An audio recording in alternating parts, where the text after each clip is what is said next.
first exercise noted is hamstring good mornings. It does not take a lot of weight for this, so I'll warn you right now, it doesn't take a lot of weight. This is going to work your hamstrings.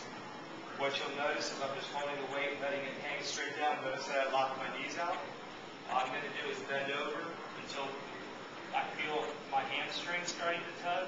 Pause for a second and stand straight up. Your goal ultimately is to get the weight to touch the ground as your flexibility will allow it.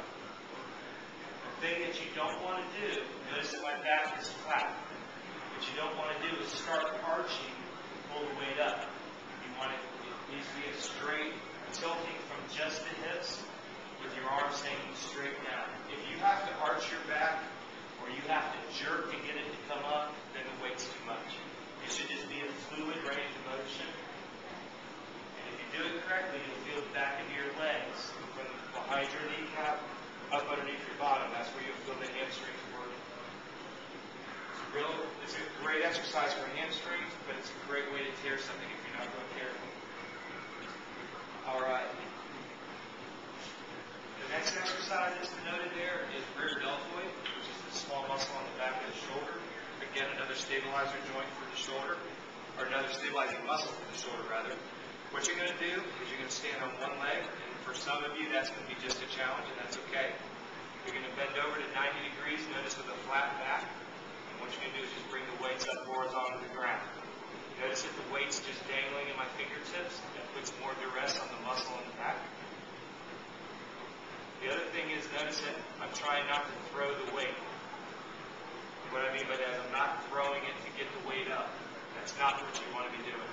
You want to make it smooth all the way up to the side and back in. Now you're going to feel your ankles, your hips, your lower back, as well as the back of your shoulders working at one time.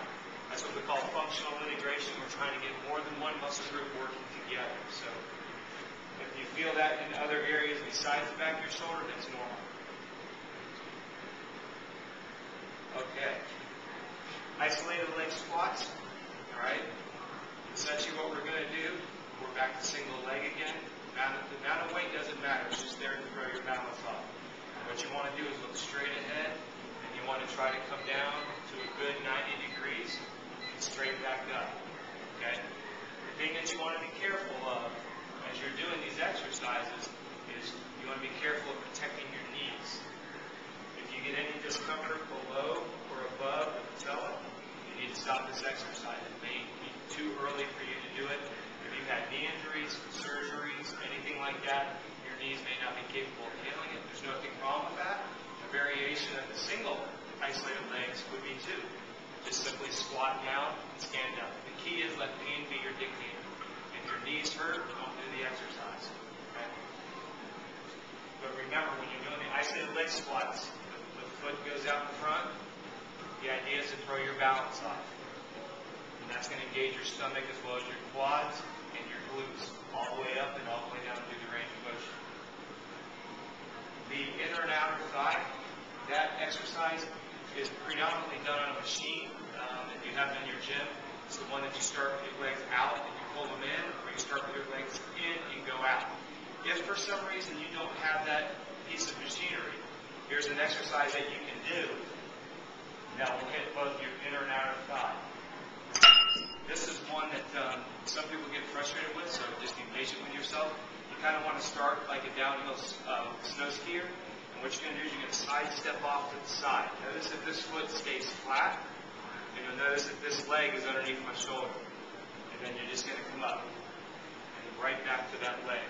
Notice that I'm not bending my shoulders to get there. I hold this same position, and I squat on that leg. Now this inner thigh is what's responsible for pulling me back into place. Fight the tendency of making this leg push. That's not what you're after. Once you're down, make this leg pull you over, hence working the adductors. The inner thigh is what you're after. Go to the other side. Again, notice that my knee is directly underneath my shoulders, and I'm just rocking back and forth. I'm not leaning into it. That's not what we want. We want to just get into a crouch position. That foot stays flat on the ground. You'll feel the stretch in your inner thigh. Pull yourself back. So that's another variation for inner and outer thigh. Good part about it is it works several muscle groups all at the same time.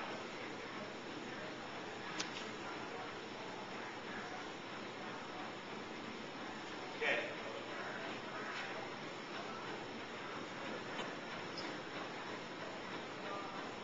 Sneak over here to the incline bench. With feet elevated. This is an incline bench. The goal here is to keep your feet off the ground. The reason being is you want to create instability. If your feet are on the ground, then you're going to lose the work in your stomach. So bring your feet up. The goal here is to get a nice deep stretch with the weight. Let your head rest back. As you bring the weight up, you want to bring it into a semicircle. A lot of times you'll see guys with straight arm. That's not what you want. You want to act like you're hugging a barrel. Bringing it in a semicircle around and bringing it down nice and deep, stretching the chest out.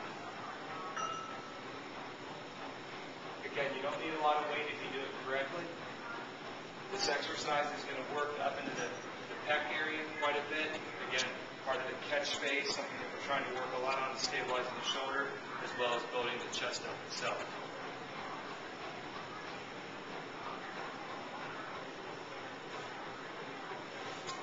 The next exercise that's denoted is the abdominal taps right and left. Essentially, it doesn't need to be any more difficult. Don't try to make it anything harder than it is. Essentially, you're going to just try to put your hand on the back of your head. Notice that my feet are coming off the ground. It's forcing my stomach to engage. And I'm simply going to tap my right elbow to my left knee and vice versa. If you'll notice that my knees are not being pulled up to my arms, I'm taking my arms to my knees. Very important. These are called left-right taps.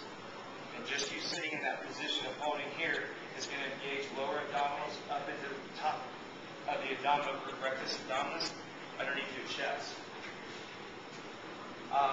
The next one is for calves, single leg risers. Again, you don't need to make them any more complicated than they sound. All you need is something that's about 1 inch to 2 inches off the ground. You want to do single leg at a time. You want to get a good stretch where the calf comes down, and then you just want to get up on your toe box as far as possible.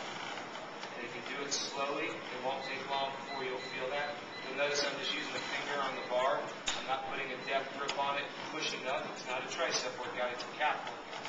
So I'm just trying to get a good stretch and get back up on my toes. After, just switch sides. The goal for you is to make sure that you keep full body weight over the foot and ankle. What you don't want to do is be leaning into it or pushing up. It needs to be a fluid range of motion. If you don't have something elevated like that, you can use something like a dumbbell. Just something that you can get your foot up off the ground. I always like to have something for balance so you can focus on your lower leg.